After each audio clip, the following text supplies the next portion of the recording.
The autumn wind carried the scent of dried grass across the prairie as Samuel Mitchell guided his horse toward the abandoned homestead he'd spotted from the ridge. After 43 years of ranching in these parts, he knew every broken fence and weathered barn for miles around, but this place seemed different somehow. The way the woman pressed herself against the wooden wall told him she was hurt and scared. Samuel had buried his beloved wife. Martha just 2 winters past, and the loneliness had settled into his bones like an old ache. At 58, he found himself talking to his horses more than people, and sometimes he'd catch himself setting 2 plates at dinner before remembering. The ranch hands were respectful but distant, and the town folk knew him as a fair man but not one for idle chatter. The woman looked to be in her 30s with auburn hair that caught the afternoon light.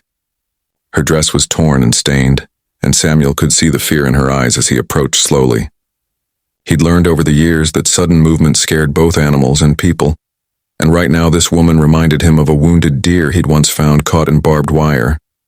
"Ma'am," Samuel said softly as he dismounted, keeping his hands visible, "I'm not here to harm you. My name's Samuel Mitchell, and I own the Circle M Ranch about 5 miles east. Looks like you might need some help." The woman's eyes darted between Samuel and the cloth bundle she clutched against her chest. "Please don't come any closer," she whispered, and Samuel could hear the exhaustion in her voice. "I know what you'll think when you see." Samuel had seen enough of life to know that judgment came too easily to most folks. He'd made his share of mistakes and learned that kindness was often the rarest gift a person could offer. "I'm not here to judge anyone," he said, settling onto a wooden crate a respectful distance away. "Just thought someone might need help." The woman studied his weathered face and seemed to find something there that eased her fear slightly. "My name is Eleanor," she said quietly. "Eleanor Hayes. I've been traveling for 3 days now and my horse went lame yesterday." "I thought this place was empty." Samuel nodded, understanding that sometimes people needed to disappear for a while. He'd felt that way himself after Martha died, when the weight of sympathy from neighbors became harder to bear than the grief itself. "It has been empty for near on 2 years now. The Hendersons moved back east after their crops failed 3 seasons running." Eleanor's grip on the bundle tightened, and Samuel noticed how carefully she held it, how her whole body seemed to curve protectively around whatever lay beneath that faded yellow cloth. The fabric looked like it had once been part of a dress or perhaps a baby blanket, and something in the way she held it made Samuel's heart clench with understanding. "I have food and water," Samuel offered gently, "and my wagon's sturdy enough to carry you wherever you need to go." No questions asked. Tears spilled down Eleanor's dirt-streaked cheeks and she shook her head. "You don't understand. When people see, when they know, they turn away. They whisper and point and make judgments about things they could never understand." Samuel thought about his Martha and how she'd miscarried 3 babies before they'd finally accepted that children weren't in God's plan for them. He remembered the way some church ladies had whispered about God's will, and how Martha had stopped going to socials after that. Pain made people cruel sometimes, but it also had the power to make them kind if they let it. "Eleanor," Samuel said, and his voice carried the weight of his own losses. "I've lived long enough to know that most of the things we worry about don't matter nearly as much as we think they do, and the things that do matter, well, those are usually the hardest to talk about." The wind picked up, stirring the dust around their feet, and Eleanor seemed to be fighting some internal battle. Finally, she looked directly at Samuel, and he saw in her eyes the kind of pain that aged a person beyond their years. 3 months ago, I was married to a good man named Thomas Hayes," Eleanor began, and her voice was so quiet Samuel had to lean forward to hear. "We had a little farm outside of Dodge City, and we were expecting our first child. Thomas was so proud he told everyone who'd listen about the baby coming." Samuel felt his chest tighten, knowing this story wouldn't have a happy ending or Eleanor wouldn't be here alone and frightened. "The baby came early," Eleanor continued, and now the tears flowed freely. "So early," the doctor said. "He said there was nothing to be done. Our little boy lived for just 2 hours, but Thomas, he held him and sang to him, and we named him Matthew after Thomas's father." Samuel's own eyes grew damp as he understood the weight of what Eleanor carried. The bundle in her arms wasn't just cloth and memories, it was a mother's love that had nowhere else to go. After the funeral, Thomas couldn't bear to stay. He said everywhere he looked he saw what we'd lost. He went to California to start over and asked me to come, but I couldn't leave Matthew. The townspeople thought I was going mad talking about the baby like he was still with us. They said I needed to accept God's will and move on. Eleanor's voice broke completely then. and Samuel found himself moving closer despite her earlier request. Some instincts ran deeper than manners, and everything in him wanted to comfort this woman who carried her grief like a sacred burden.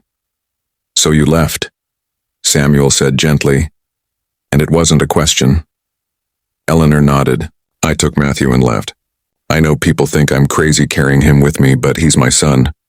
He deserves better than being forgotten or whispered about. He deserves to be loved even if he can't love me back."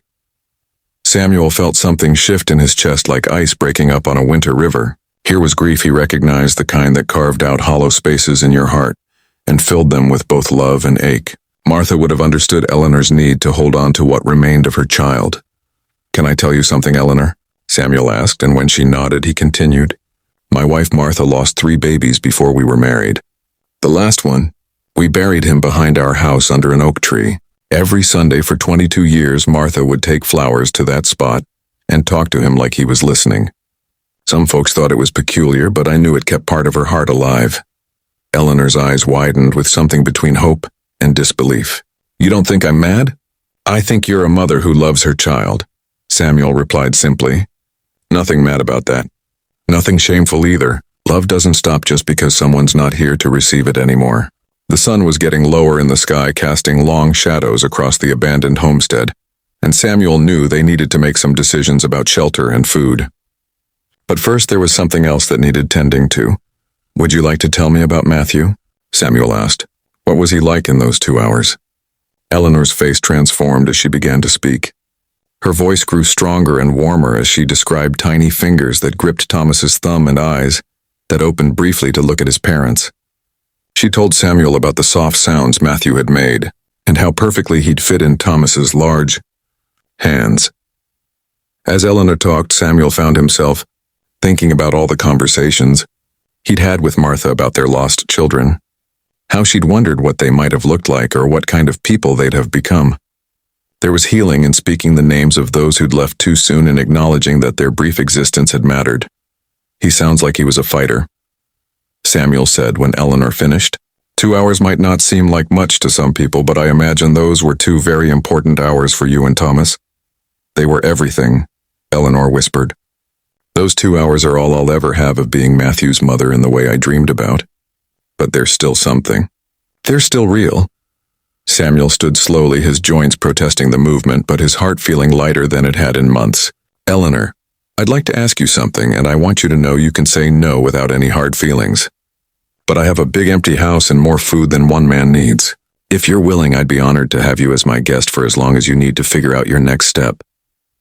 Eleanor looked up at him with wonder, as if kindness was something she'd forgotten existed. "You'd do that?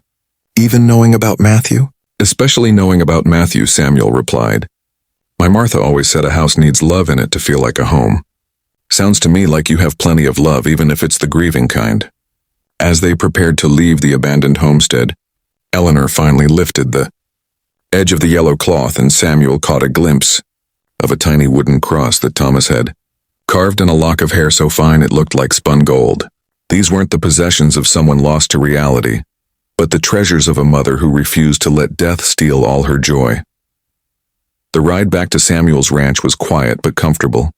Eleanor sat beside him in the wagon, still holding her bundle but no longer hunched with shame. Samuel found himself thinking about how loneliness had a way of making people invisible to each other, and how sometimes all it took was one person, willing to see clearly, to change everything. When they reached the Circle M ranch, Eleanor gasped at the sight of the well-maintained buildings and the gardens that Martha had planted years ago. Samuel had kept them going more from habit than love, but seeing them through Eleanor's eyes, he remembered how proud Martha had been of her roses and herb beds. "It's beautiful," Eleanor said softly. "Your wife had wonderful taste." "She did indeed," Samuel replied, helping Eleanor down.